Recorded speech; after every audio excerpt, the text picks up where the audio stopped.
So hello guys, welcome to the mains arithmetic series day 1। इस series में भी हम प्रीलिम्स के जैसे ही 10 अरिथमेटिक करेंगे, लेकिन मेंस लेवल का है। और चिंता मत करो, ये जो कंपाइलेशन होगा 10 दिन तक होगा, तो ये 100 जो अरिथमेटिक में करवाऊंगा उसका एक फ़ाइल कंपाइलेशन मैं आपको दे दूंगा टेलीग्राम चैनल पे। तो आप फटाफट ज्वाइन हो जाओ। तो चलो बिना देरी करके आज के सेशन को स्टार्ट करते हैं। ओके, तो बढ़ते हैं पहले नंबर क्वेश्चन की तरफ। क्या बोला है देखो। The ratio of the speed of boat A and C in still water is the ratio इतना है। तो स्टील वाटर का बात हो रहा है, ए का और सी बोट का। एक का रेशियो है 3x, एक का रेशियो है 4x, मतलब 3 है और 4 है, 3 और 4 के रेशियो में। तो इसको 3x मान लिया, इसको 4x मान लिया। और क्या बोला है, difference between the speed of boat A and C in still water 10। तो ए का स्टील वाटर 3x है, सी का 4x है। इनका डिफरेंस अगर कितना हुआ x, तो x का वैल्यू दिया हुआ है क्वेश्चन पे 10। तो x का वैल्यू अगर 10 आ गया तो इसको हम 30 लिख सकते हैं, इसको हम 40 लिख सकते हैं। हो गया। अब बोल रहा है time taken by boat A to travel 840 kilometer upstream is इतना घंटा ज़्यादा, सेम डिस्टेंस डाउनस्ट्रीम। तो 840 किलोमीटर अपस्ट्रीम पे ज़्यादा टाइम लग रहा है, तो अपस्ट्रीम कितना होगा? अपस्ट्रीम होगा स्टील वाटर का स्पीड, मतलब ये 30 माइनस डाउनस्ट्रीम।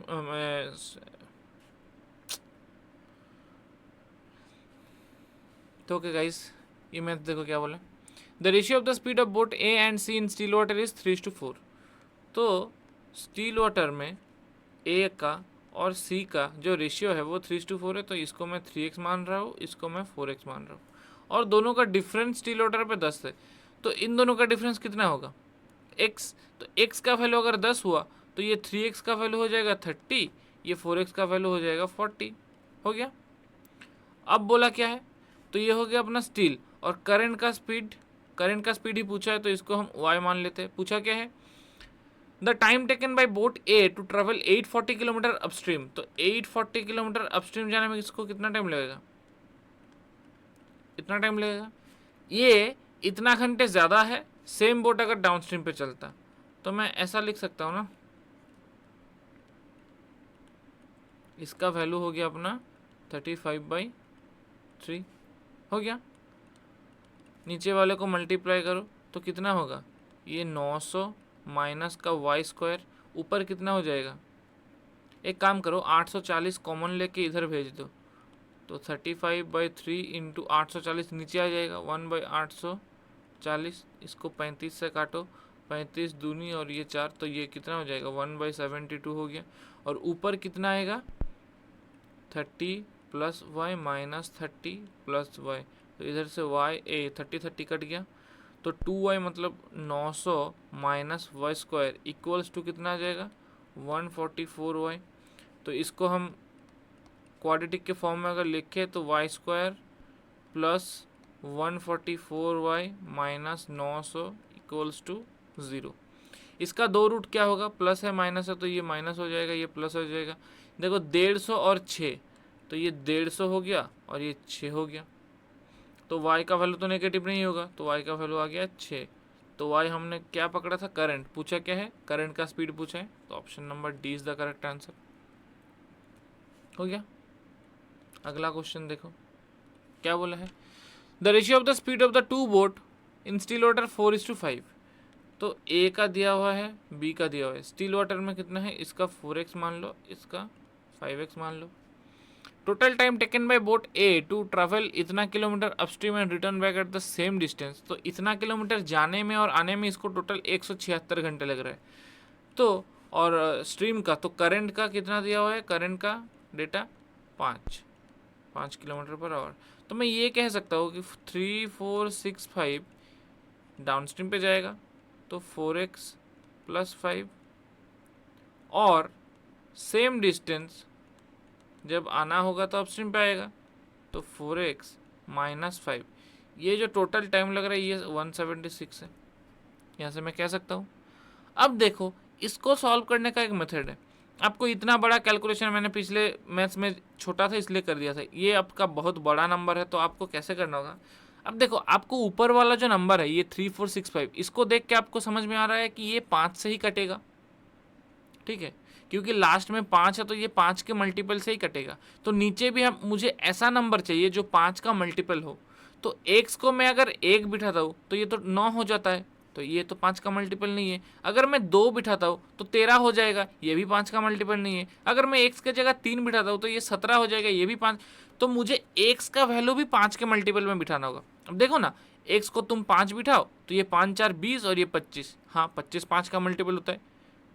तो x का पॉसिबिलिटी क्या क्या है, 5 बैठ सकता है, 10 बैठ सकता है, 15 बैठ सकता है, कोई भी, मतलब इन्फिनिटी, 5 का मल्टीपल कुछ भी बैठ सकता है। तो पहले 5 बिठा के देखो, अगर 3 4 5 6 5 कट जाता है तो अच्छा बात है। तो 5 बिठाएगा तो नीचे कितना हो जाएगा, 25। तो इसको अब देखो काट के, ये हो जाएगा 6, ये हो जाएगा 9, ये हो जाएगा 3, ये हो जाएगा 5। 693 तो 5 से नहीं कटता, मतलब x का वैल्यू हम 5 नहीं बिठा सकते। अब x का वैल्यू 10 बिठा के देखो, x का वैल्यू अगर मैं 10 बिठाता हूँ तो नीचे कितना हो जाएगा, 45। तो देखता हूँ 3 4 6 5 45 से कटता है कि नहीं। 5 से काटा 9 बार, 5 से काटा 693, 9 से काटा 7 बार और एक बार 7 बार, हाँ ये तो कट रहा है। और इसको भी देखो, x का अगर 10 बिठाता हूँ तो ये 40 माइनस 5 मतलब 35। तो 3 4 6 5 को 35 से काट के देखो, 5 से काटा 7 बार, 5 से काटा 693, 7 से काटा 9 बार और 9 बार। तो देखो इन दोनों को ऐड करो, 77 और 99, क्या 176 आ रहा है, हाँ 176 आ रहा है। तो मतलब x का वैल्यू 10 फिक्स्ड हो गया। इसको ऐसे करना होता है, इसको आप पूरा सॉल्व करने जाओगे तो आपका 2-2.5 मिनट लग जाएगा। इसको शॉर्टकट से सॉल्व करो ना। अब आपने देख लिया ऊपर 5 का मल्टीपल से नंबर है, 3 4 6 5, आखिर में 5 है तो 5 से ही कटेगा, हो गया। तो नीचे भी मुझे ऐसा नंबर चाहिए जो कि 5 का मल्टीपल हो। तो 5 का मल्टीपल तभी होगा जब मैं x को भी 5 के मल्टीपल में बिठाऊंगा। तो मैंने 5 बिठा के देखा, नहीं कट रहा, 10 बिठा के देखा, कट रहा है, और LHS RHS दोनों सेटिस्फाई कर रहे हैं। तो x का वैल्यू 10 आ गया, तो इसका वैल्यू आ गया 40, इसका वैल्यू आ गया 50। ये स्टील वाटर का है। पूछा क्या है, 875 किलोमीटर अपस्ट्रीम पे लेके जाना है। तो 875 किलोमीटर जाना है, अपस्ट्रीम पे जाना है ना। तो अपस्ट्रीम पे ये बोट ए का है, बोट ए का है। तो 40 माइनस 5 तो ये 35 हो जाएगा। तो 35 दूनी और ये 5, तो कितना टाइम लग जाएगा, 25 घंटा लग जाएगा, हो गया। अगला मैथ देखो क्या बोला है। एक आदमी है जो कुछ मनी बैंक पे डिपॉजिट करता है और उसके ऊपर उसको 5% का सिंपल इंटरेस्ट पर एनम मिलता है। लेकिन बैंक अगर उसी सिंपल इंटरेस्ट को सिंपल इंटरेस्ट ना देखे कंपाउंड इंटरेस्ट देता तो उसको 3 साल बाद इतना मनी रिसीव होता। तो मान लो कि उसने ₹1 इन्वेस्ट किया था, 5% के इंटरेस्ट रेट पे इन्वेस्ट किया था, और 3 साल इन्वेस्ट किया तो कंपाउंड इंटरेस्ट का तो यही फॉर्मूला होता है। तो इंटरेस्ट मिला उसको 2522 हो गया, और x अगर मैं कॉमन लेता हूँ तो कितना होगा, 1 + 1/20। एक काम करो, इसको पहले सॉल्व कर लो, ये हो जाएगा 1, ये हो जाएगा 20। तो 1 इंटू 21 का क्यूब कितना होता है, 9261, और 20 का क्यूब कितना होता है, 8000, माइनस x इक्वल्स टू 2522, और 1261 में x को कॉमन लेके ऊपर माइनस कर रहा हूँ, 1261/8000 इंटू एक्स इक्वल्स टू 2522, ये अपना 2 से कट जाएगा। तो x का वैल्यू कितना आ गया, 16000 आ गया x का वैल्यू, हो गया। तो x का वैल्यू 16000 आ गया। पूछा क्या है, find the total amount that he received after 3 years on simple interest. So simple interest पे 3 साल के बाद कितना अमाउंट रिसीव होगा, इंटरेस्ट नहीं अमाउंट।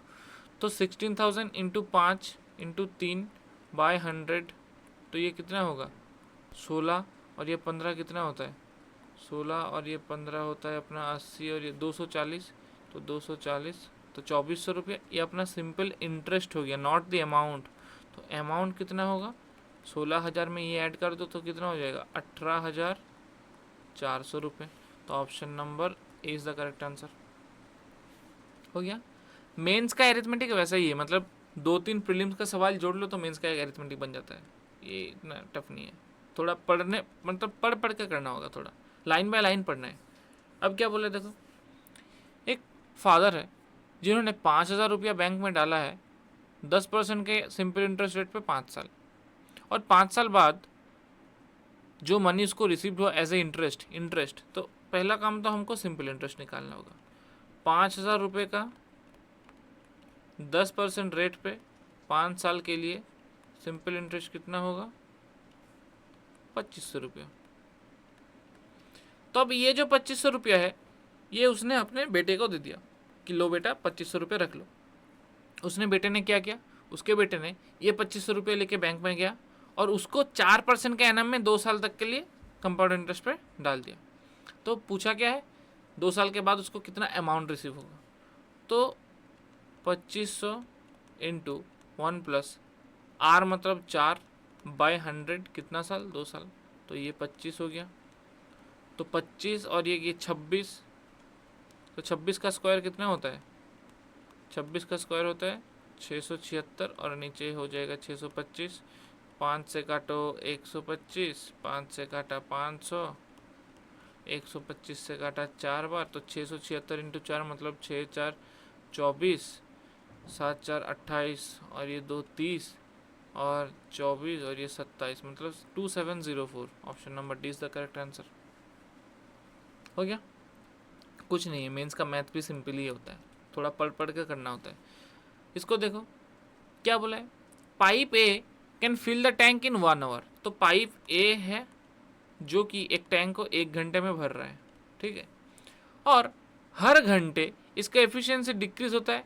पहले तो जितना एफिशिएंसी है उसका 1/12 फर्स्ट आवर पे घट गया, उसके बाद 1/9 सेकेंड आवर पे घट गया, उसके बाद 1/6 थर्ड आवर पर घट गया ओरिजिनल एफिशिएंसी का, ठीक है। और एक पाइप है अनदर पाइप बी जो एक टैंक को 2 घंटे में भरता है, लेकिन ये भी सेम प्रोसेस फॉलो करता है। पहले घंटे में 1/12 कम हो गया, उसके सेकेंड आवर पे 1/9 कम हो गया, थर्ड आवर पे 1/6 कम हो गया, ऐसे होता है।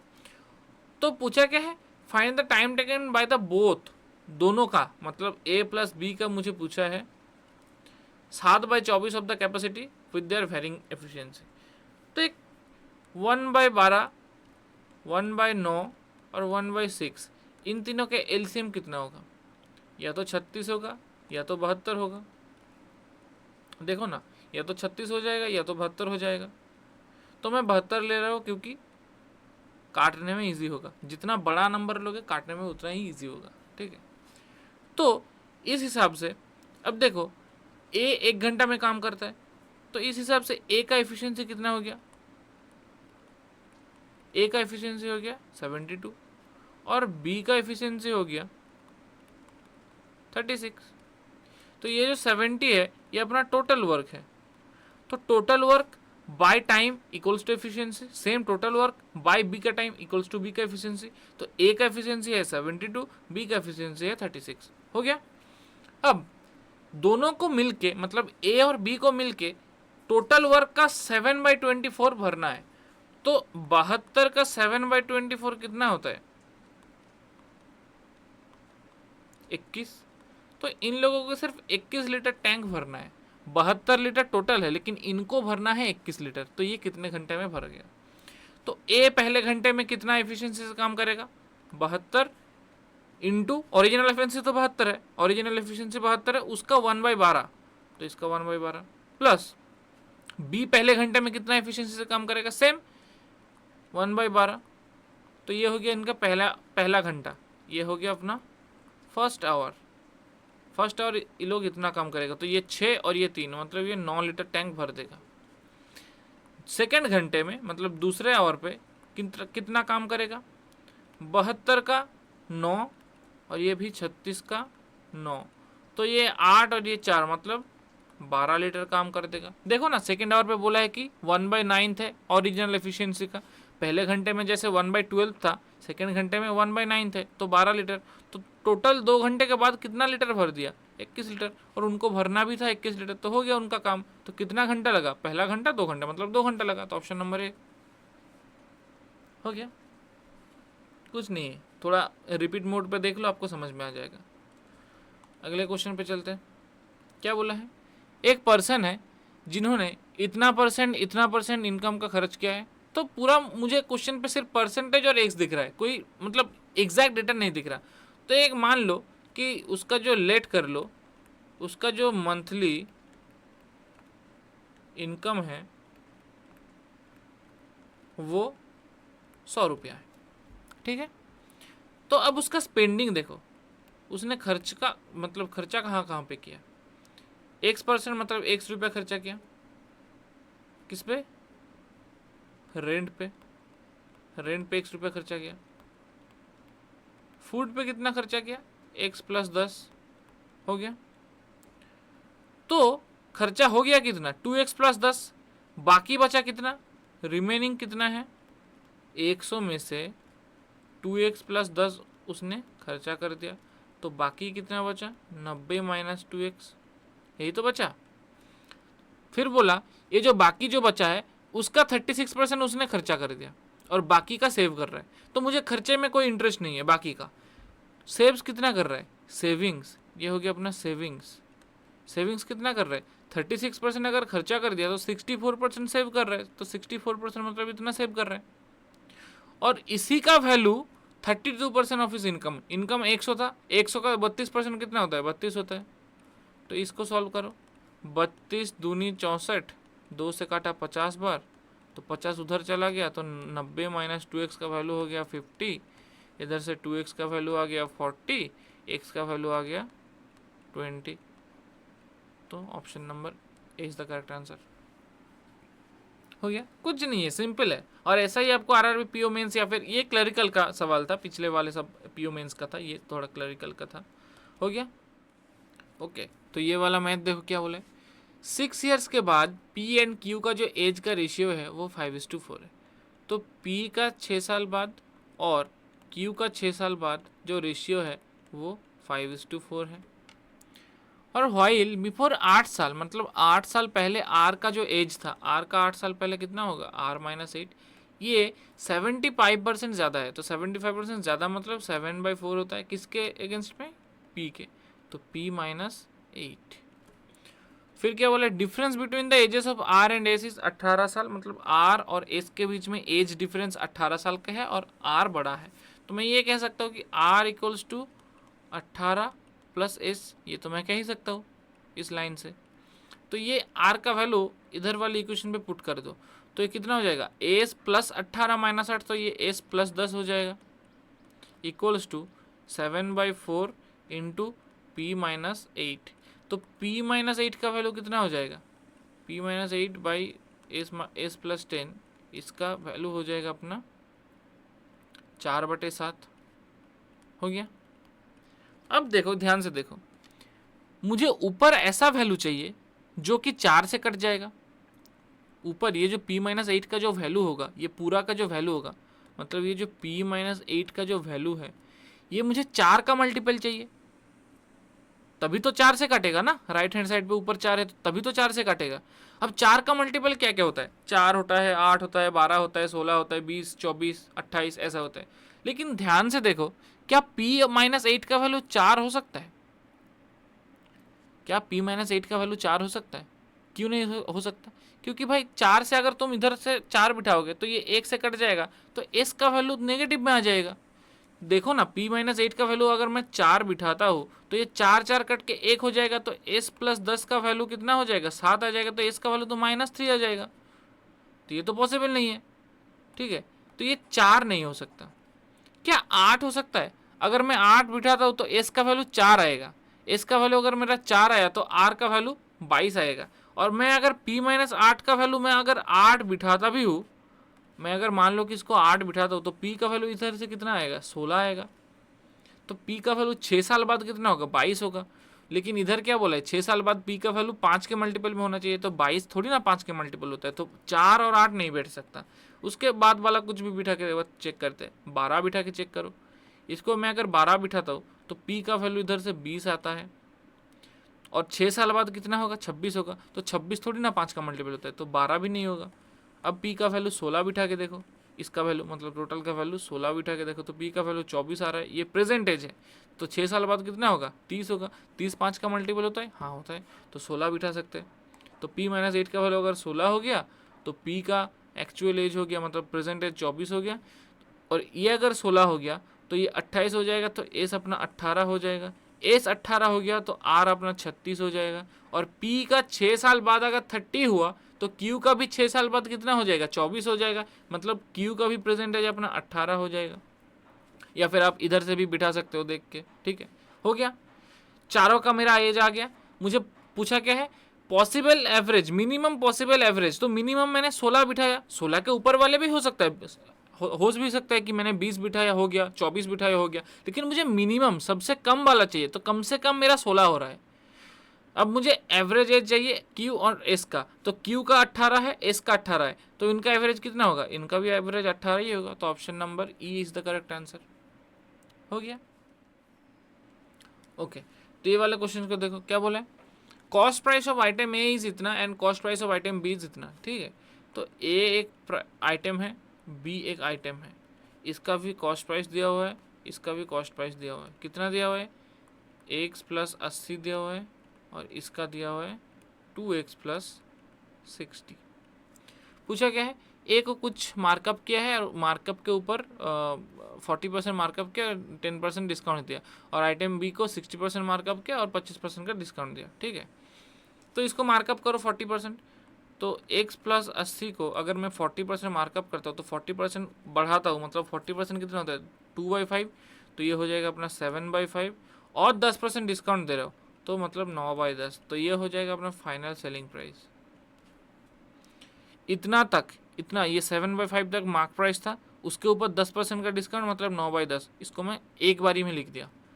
और सेम बी का सेलिंग प्राइस कितना हो जाएगा, ये तो अपना कॉस्ट प्राइस है, कॉस्ट प्राइस के ऊपर मैंने 60% मार्कअप किया, 60% मतलब 3/5, मार्कअप मतलब 8/5, तो ये 8/5 हो गया।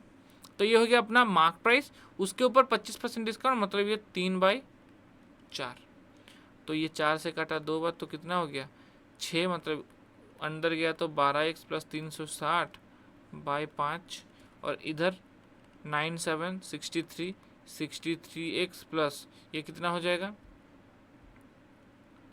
5040/50। अब बोला क्या है, बी और ए, सेलिंग प्राइस ऑफ बी और ए का जो डिफरेंस है वो 108 है, मतलब 12x plus 360/5 minus 63x plus 5040/50, इसका वैल्यू है 108।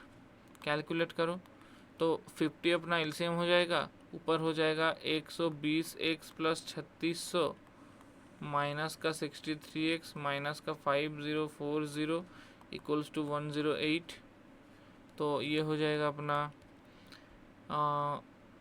7 ये हो जाएगा 57x का वैल्यू हो जाएगा 5400 माइनस, इधर 3600 अगर मैं माइनस करता हूँ तो 1440 हो जाता है, 1440 हो गया, माइनस में था ना,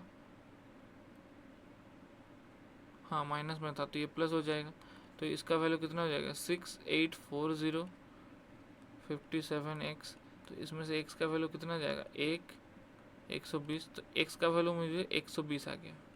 हो गया, कैलकुलेशन थोड़ा बड़ा था। अब बोला क्या है, find the sum of the selling price, तो x का वैल्यू मेरा 120 आ गया, तो इसका कॉस्ट प्राइस भी आ जाएगा, कितना होगा 200 रुपया, इसका कितना आ जाएगा 300 रुपया। अब बोला है कि अगर इनको x/6% प्रॉफिट, मतलब 20% का प्रॉफिट, x का वैल्यू पुट किया, 20% के प्रॉफिट में अगर इन दोनों को बेचा जाए तो सम ऑफ द सेलिंग प्राइस कितना होगा, तो 200 रुपये का 20% प्रॉफिट मतलब कितना होगा 240 रुपये, और 300 का 20% प्रॉफिट मतलब कितना होगा 360 रुपये, तो इन दोनों का सेलिंग प्राइस का टोटल कितना आ रहा है 600 रुपया, तो 5x हो गया आंसर, ऑप्शन नंबर ई हो गया। नेक्स्ट क्वेश्चन क्या बोला है, ratio of milk of water in the container A, तो ए में मिल्क है वाटर है और बी में अपना मिल्क है और वाटर है। ए में जो रेशियो है वो है अपना 5:3, बी में जो है वो है अपना 3 और 4। फिर क्या बोला है, sum of water and milk in container A B together, water कितना है 78 लीटर, तो इसको x मान लो, इसको भी x मान लो, इसको y मान लो, इसको y मान लो। अब कोई पूरा वाटर को x मत मान लेना, ये अलग सेट है, ये अलग सेट है। तो वाटर का मतलब 3x प्लस 4y, इसका वैल्यू दिया हुआ है 78, और मिल्क का 5x प्लस 3y, इसका वैल्यू दिया हुआ है 86। तो ये 1 नंबर इक्वेशन, ये 2 नंबर इक्वेशन। इससे आप x और y का वैल्यू निकाल सकते हो। तो पहले वाले इक्वेशन को 5 से मल्टीप्लाई करो, तो ये हो जाएगा 15x प्लस ये 20y इक्वल्स टू ये हो जाएगा 390। और सेकेंड वाले को 3 से मल्टीप्लाई करो, तो ये हो जाएगा 15x plus 9y equals to 6 3 18, 8 हो गया। इसको नेगेटिव, इसको नेगेटिव, इसको भी नेगेटिव, तो 15x कट गया। 11y का वैल्यू कितना आ गया 2 3 132, तो y का वैल्यू आ गया 12, और x का वैल्यू कितना आ जाएगा 10 आ जाएगा। हो गया। तो पूछा क्या है, फाइंड द रेशियो। तो x का वैल्यू अगर 10 आ गया तो इसका 50 आ गया, इसका 30 आ गया, y का वैल्यू 12 तो ये 36 आ गया, और ये 48 आ गया। हो गया। अब बोला क्या है, find the ratio of milk and water in the container C. 40% of the mixture of container A 40% container C में मिला रहा है ए का, तो इसका भी 40% इसमें जाएगा, इसका भी 40%, तो 50 का 40% कितना होता है 20 होता है, तो 20 मिल्क चला गया, और इसका 40% 12 वाटर चला गया। और वेसल बी से 25% आ रहा है, 36 का 25% मतलब 9 होता है, और इसका 25% मतलब 12 होता है। तो रेशियो कितना हुआ 29:24। तो option number C is the correct answer. हो गया। अगले क्वेश्चन पे चलते हैं। क्या बोला है, आर्टिकल पी है जिसको कुछ परसेंटेज मार्कअप किया हुआ है, हमको नहीं देखना कितना परसेंट है, क्योंकि इसमें वेरिएबल एकदम भरा पड़ा हुआ है जेड वाई, ठीक है। कुछ परसेंट से इसको मार्कअप किया गया है, उसके ऊपर 2 सक्सेसिव डिस्काउंट दिया है। सक्सेसिव डिस्काउंट क्या होता है, पहले एक डिस्काउंट दो, उसके तुरंत बाद दूसरा डिस्काउंट दे दो, ठीक है। मतलब मैं अगर बोलूँ कि आपको मैं 2 सक्सेसिव डिस्काउंट दे रहा हूँ 80 रुपये का और 12% का, मतलब पहले मैंने 80 रुपये का डिस्काउंट दिया, फिर से मैं उस डिस्काउंटेड प्राइस के ऊपर मैं और 12% आपको डिस्काउंट दे दिया, ये होता है सक्सेसिव डिस्काउंट। हो गया। तो आर्टिकल पी को कुछ परसेंट से मार्कअप किया है, उसके ऊपर 2 सक्सेसिव डिस्काउंट है 80 रुपये का और 12.5 का, और सेलिंग प्राइस जो पी का है, पी का जो सेलिंग प्राइस है, पी का जो सेलिंग प्राइस है वो आपका दिया हुआ है 1400 रुपया, जो कि 200 रुपया ज़्यादा है कॉस्ट प्राइस। तो कॉस्ट प्राइस कितना हो जाएगा, ऑब्वियसली 1200 रुपये हो जाएगा। हो गया। और पी का जो एमआरपी था, मतलब जो मार्क प्राइस था, वो कितना था, हमको कुछ है, मतलब इसके ऊपर Z% है, तो वो हमको नहीं देखना है। ये मार्क प्राइस के ऊपर इसने 80 रुपये का डिस्काउंट दिया, तो मार्क प्राइस के ऊपर एक काम करो, ये जो मार्क प्राइस है इसके ऊपर इसने 80 रुपये का डिस्काउंट दिया, और ये डिस्काउंटेड प्राइस के ऊपर भी 12.5% का डिस्काउंट, तो 12.5% मतलब कितना होता है 1/8, डिस्काउंट मतलब 7/8, और इसका जो फाइनल प्राइस है सेलिंग प्राइस वो अपना 1400 हो गया। तो 7 से काटो 2 बार, तो एमपी कितना आ जाएगा अपना 1680 आ जाएगा। तो मुझे एमपी पता है, सीपी पता है, तो मैं ये नहीं कह सकता कि कितना मैंने मार्कअप किया है सीपी से। तो सीपी 1200 है, एमपी 1680 है, तो मैंने मार्कअप कितना रुपए का किया 480 आउट ऑफ 1200 इंटू 100। तो मार्कअप मैंने कितने परसेंट का किया, मार्कअप मैंने किया 40% का, तो जेड का वैल्यू मेरा 40 आ गया, तो जेड का वैल्यू आ गया मेरा 40। हो गया। अब क्या बोला है, आर्टिकल क्यू का मुझे सेलिंग प्राइस चाहिए, और आर्टिकल क्यू को Z-10 मतलब 40-10 मतलब 30% प्रॉफिट में बेचा गया है। और आर्टिकल क्यू का देखो इधर कॉस्ट प्राइस का रेशियो दिया हुआ है, पी और क्यू का कॉस्ट प्राइस का रेशियो 2:3 है। तो पी का अगर 1200 है कॉस्ट प्राइस, मतलब 2 यूनिट का वैल्यू अगर 1200 हुआ, तो 1 यूनिट का वैल्यू 600 है, और क्यू का 3 यूनिट का वैल्यू 1800 हो जाएगा। तो मैं इधर से बोल सकता हूँ कि क्यू का जो सीपी है वो 1800 रुपया है। तो एसपी कितना हो जाएगा 1800 के ऊपर 30% प्रॉफिट मतलब 13/10 होता है, 1 0 कट गया, और 18 और 13 कितना होता है 234 और 1 0, तो 2340 ऑप्शन नंबर सी। हो गया। तो ये रहा आपका 10 क्वेश्चन। आशा करता हूँ कि आपको कुछ सीखने को मिला है। तो थैंक यू गाइस, मिलते हैं अगले सेशन के लिए।